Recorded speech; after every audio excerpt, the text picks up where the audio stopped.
नमस्कार। चलिए आज बात करते हैं एक ऐसी धरती की जिसके इतिहास में वीरता और एक साझा संस्कृति की जड़ें बहुत बहुत गहरी हैं। ये कहानी है मेवात की। सच कहूं तो ये एक लाइन ही मेवात की पूरी पहचान बता देती है। तो आज हम इन्हीं दो चीजों को समझेंगे। एक, यहाँ का शौर्य, और दूसरा, साथ मिलकर रहने की वो शानदार विरासत। तो सबसे पहले ये समझ लेते हैं कि आखिर ये मेवात है कहाँ। देखिए, ये कोई एक राज्य या जिला नहीं है, बल्कि एक पूरा सांस्कृतिक इलाका है जिसकी सरहदें आज के 3 राज्यों हरियाणा, राजस्थान और उत्तर प्रदेश को छूती हैं। और इसकी अपनी एक अलग ही पहचान है। इस पूरी कहानी को हम 3 बड़े हिस्सों में समझेंगे। पहला, 1527 का खानवा का युद्ध, जहां एक बहुत बड़ा फैसला लिया गया। फिर मध्यकाल, जब यहां दिलों का एक अनोखा संगम देखने को मिला।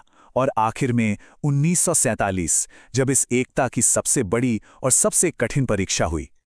तो चलिए कहानी के पहले अध्याय से शुरू करते हैं। ये बात है 16वीं सदी की। मुगल साम्राज्य हिंदुस्तान में अपने पैर जमा रहा था और उस वक्त मेवात पर राज कर रहे थे हसन खां मेवाती। ये इतिहास का एक बहुत ही निर्णायक मोड़ था। जब मुगल बादशाह बाबर ने हमला किया तो हसन खां मेवाती के सामने एक चॉइस थी। वो चाहते तो धर्म के नाम पर बाबर का साथ दे सकते थे, लेकिन उन्होंने चुना अपनी मिट्टी को, अपनी मातृभूमि को, और उन्होंने मेवाड़ के हिंदू राजा राणा सांगा का साथ देने का फैसला किया। उनका इरादा बिल्कुल साफ था और उनकी आवाज में अपनी जमीन के लिए जो वफादारी थी वो साफ झलकती है। ये सिर्फ जंग का ऐलान नहीं था, ये मेवात की उस आत्मा की आवाज थी जो देश धर्म को सबसे ऊपर रखती थी। हाँ, हसन खां इस युद्ध में वीरगति को प्राप्त हुए, लेकिन उनका ये बलिदान ये बेकार नहीं गया। उन्होंने एक ऐसी मिसाल कायम की जो आने वाली सदियों तक गूंजती रही कि मेवात में असली पहचान जमीन से होती है, धर्म से नहीं। अब कहानी के दूसरे हिस्से में आते हैं। ये देखना भी जरूरी है कि ये भाईचारा सिर्फ जंग के मैदान तक ही सीमित नहीं था, बल्कि लोगों की रोजमर्रा की जिंदगी में, उनके रहन सहन में रचा बसा हुआ था। और यहाँ की सबसे दिलचस्प बात क्या थी? वो थी मेव समुदाय की अपनी एक अलग पहचान। उन्होंने इस्लाम धर्म को तो अपनाया, लेकिन अपनी सदियों पुरानी संस्कृति और रिवाजों को कभी नहीं छोड़ा। ये एक बेहतरीन मिसाल थी कि धर्म बदलने का मतलब पहचान बदलना नहीं होता। इस मेलजोल की जो रूह थी उसे आवाज दी सूफी कवि अल्लाह बख्श जैसे लोगों ने। उनकी कविताएं हिंदू भक्ति और इस्लामी सूफीवाद दोनों के फलसफे को एक ही धागे में पिरोती थीं। वो यही बताती थीं कि लोगों के लिए ईश्वर एक ही है, बस नाम अलग अलग हैं। और ये बातें सिर्फ कहने सुनने तक नहीं थीं, ये उनकी रोज की जिंदगी का हिस्सा थी। आप देखिए, मेव मुसलमानों के गोत्र हिंदुओं जैसे थे। वो दिवाली और ईद दोनों साथ में मनाते थे, और उनकी लोक कथाओं में आपको पीर, पुराण और पांडवों सबकी कहानियां मिल जाएंगी। पहनावा भी एक जैसा, रीति रिवाज भी एक जैसे, वाकई एक साझा जीवन था। तो कुल मिला के बात यह है कि ये जो सांस्कृतिक मिलावट थी, ये कोई दिखावा नहीं था, ये तो मेवात की रूह बन चुकी थी। एक ऐसी पहचान जो किसी एक धर्म या एक समुदाय से कहीं ज्यादा बड़ी और गहरी थी। अब हम पहुंचते हैं कहानी के सबसे मुश्किल, सबसे नाटकीय मोड़ पर।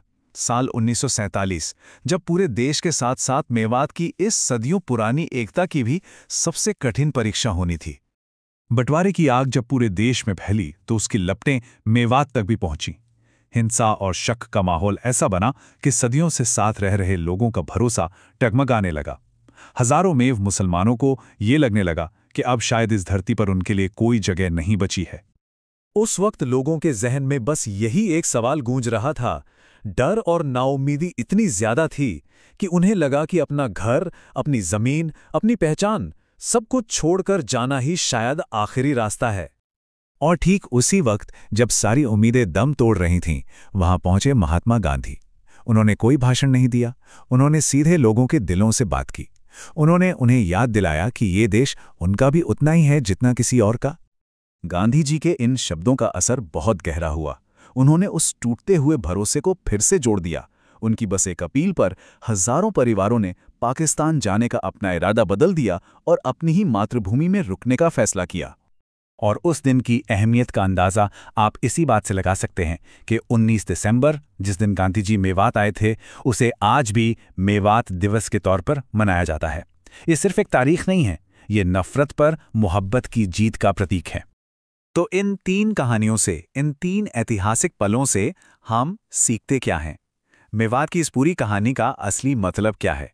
चलिए इसे समझते हैं। देखिए, मेवात की कहानी हमें यही सिखाती है कि एकता कोई खोखला विचार नहीं है। हसन खां ने इसे अपनी वफादारी से दिखाया, सूफी संतों ने इसे अपनी संस्कृति में बुना, और 1947 में लोगों ने गांधी जी की अपील पर इसे अपने भरोसे से फिर से जिंदा किया। ये हर दौर में भाईचारे का एक जीता जागता सबूत है। और आखिर में ये पंक्तियां मेवात की पूरी विरासत को अपने में समेट लेती हैं।